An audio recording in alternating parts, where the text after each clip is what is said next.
Happy day children, welcome to our botany class, 11th standard botany class.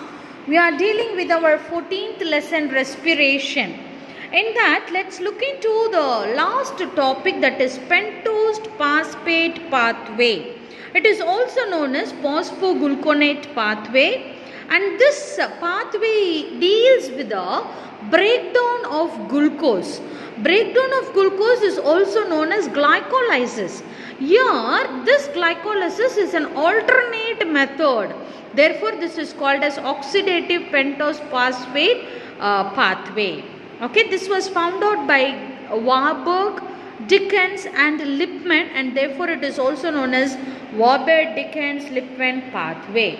It takes place in the cytoplasm of the mature plant cell, and it is the alternate method of breakdown of glucose. So we shall learn about this. This is also known as exose monophosphate stunt, HMP stunt. The other names I am discussing with you. Okay, it is an HMP stunt, or also known as direct oxidative pathway. Okay, and this pentose phosphate pathway is of two phases. You can see the white color and the green color. The white color indicates the oxidative pathway and the green color indicates non-oxidative pathway. We have glucose 6-phosphate, okay, the starting point of glucose, and this is converted to pyruvic acid in our glycolysis. But in our pentose phosphate pathway, this glucose 6-phosphate is converted to 5 molecules, that is fructose 6-phosphate, that is 5 into glucose 6-phosphate. Okay, so 6 molecules of glucose 6-phosphate is converted to 5 molecules of glucose 6-phosphate. This glucose is isomer of fructose. Okay, so this is what we will be discussing now. Glucose 6-phosphate is converted to, or oxidation is taking place, where it is converted to 6-phosphoglucolactone. This 6-phosphoglucolactone is converted to 6 molecules of 6-phosphogluconate. This is done by hydration, that is adding of the water.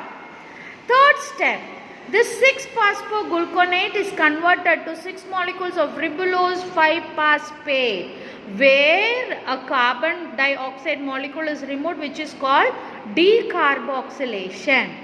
And you can also find this NADP is converted to NADPH. Whenever a nitrogen is added, it is called oxidation. So here you got oxidation taking place and decarboxylation taking place. So with this 3 steps, the oxidative phase is over. So here oxidation, it is known as oxidative because hydrogen is added. In the first step, you can see NADP is converted to NADPH. So hydrogen is added.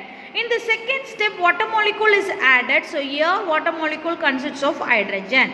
In the third step, again NADP is converted to NADPH. Again hydrogen molecule is added. So in all these 3 steps, as hydrogen is added, we call it as oxidative phase. Now this ribulose 5-phosphate is converted to various intermediate compounds such as 3C, 4C, 5C and 7 sugar molecules. Here no oxidation is taking place, it is just a conversion. Therefore it is called non-oxidative phase. Of this compounds, it is converted to fructose 6-phosphate. Conversion is taking place. And this fructose 6-phosphate is converted to its isomer. The isomer is glucose 6-phosphate. Here this glucose 6-phosphate now, it is of 5 molecules. All these are 6 molecules. When you come to this conversion, totally you got 50 carbon molecules. These 50 molecules are converted to 5 into 6. 5 into 6, 30 carbon molecules. So this is called pentose phosphate pathway, or HMP. Okay, so now let's see 6 molecules of glucose 6-phosphate plus 12 NADP plus 6 molecule of water resulted in 5 molecule of glucose 6-phosphate plus 6 molecule of carbon dioxide plus 12 molecules of NADP converted to NADPH. and this water is broken down to H. H is separately here 6H2, here 12H, and this O is combined with the carbon dioxide. As a net result, okay, we will have this much of NADP, 12 NADPH formed. So I ratios of energy is produced. Let's look into the significance, the importance. It is associated with the generation of two important products, that is NADP and pentose sugar. And the enzymes generated reduces biosynthesis and counter damaging the effect of free radicals. Frebose 5-phosphate is used in the synthesis of RNA, DNA, ATP, NAD, FAD and coenzyme A. And erythrose is used in the synthesis of anthocyanin, lignin and other aromatic compounds. Erythrose is nothing but 4C compound. So these are the significance. With this we come to the end of the lesson, that is respiration. Hope you learned the topic. If you have any doubt, you can clarify it with me in our groups. Thank you, children.